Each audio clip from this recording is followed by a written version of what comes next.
S ವೀಕ್ಷಕರೇ, ನಾವೀಗ ಬಂದಿರುವಂಥದ್ದು ಉಡುಪಿ ಜಿಲ್ಲೆಯ ಕಲ್ಸಂಕದಿಂದ ಅಂಬಾಗಿಲಿಗೆ ಹೋಗುವಂಥ ರಸ್ತೆಯ ದುರಸ್ತಿ ಕಾರ್ಯದ ಬಳಿಯಲ್ಲಿ. ಕಳೆದ ವಾರವಷ್ಟೇ ಈ ರಸ್ತೆಯ ದುರ್ವ್ಯವಸ್ಥೆಯ ಬಗ್ಗೆ ದೈಜಿ ವರ್ಲ್ಡ್ ವಾಹಿನಿಯು ಒಂದು ಸುದ್ದಿಯನ್ನು ಪ್ರಸಾರ ಮಾಡಿತ್ತು. ಆ ಸುದ್ದಿ ಪ್ರಸಾರಗೊಂಡಂಥ ಹಿನ್ನೆಲೆಯಲ್ಲೇ ಇದಕ್ಕೆ ಸಂಬಂಧಪಟ್ಟಂಥ ಇಲಾಖೆಗಳು, ಸಂಬಂಧಪಟ್ಟಂಥ ಅಧಿಕಾರಿಗಳು ಈ ಒಂದು ಮ್ಯಾನ್ ಹೋಲನ್ನು ದುರಸ್ತಿಗೊಳಿಸುವಂಥ ಕೆಲಸಕ್ಕೆ ಮುಂದಾಗಿರುವುದನ್ನು ನಾವುಗಳು ಗಮನಿಸ್ತಾ ಇದ್ದೇವೆ.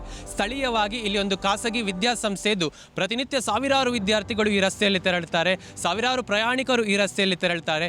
ದಿನನಿತ್ಯವೂ ಅದೆಷ್ಟೋ ಅಪಘಾತಗಳು ಈ ಒಂದು ಭಾಗದಲ್ಲಿ ಆಗ್ತಾ ಇತ್ತು. ಇದೆಲ್ಲವನ್ನ ಮನಗಂಡು ನಾವು ಇಲ್ಲಿ ಬಂದು ಈ ಒಂದು ಸುದ್ದಿಯನ್ನು ಪ್ರಸಾರ ಮಾಡಲಾಗಿತ್ತು. ಜನರ ಒಂದಷ್ಟು ಒಳಿತಿಗಾಗಿ ಮಾಡಿದಂಥ ಈ ಸುದ್ದಿಗೆ ಎಚ್ಚೆತ್ತುಕೊಂಡಿರುವಂಥ ಇಲಾಖೆ ಈಗಾಗಲೇ ಎಲ್ಲ ರೀತಿಯ ವ್ಯವಸ್ಥೆಗಳನ್ನು ಮಾಡಿಕೊಂಡು ಬಂದಿದ್ದು ಮ್ಯಾನ್ ಹೋಲನ್ನು ರಸ್ತೆಯ ಮಟ್ಟಕ್ಕೆ ದುರಸ್ತಿಗೊಳಿಸುವಂಥ ಕೆಲಸಕ್ಕೆ ಮುಂದಾಗಿರುವುದನ್ನು ನಾವುಗಳು ಇಲ್ಲಿ ಗಮನಿಸ್ತಾ ಇದ್ದೇವೆ.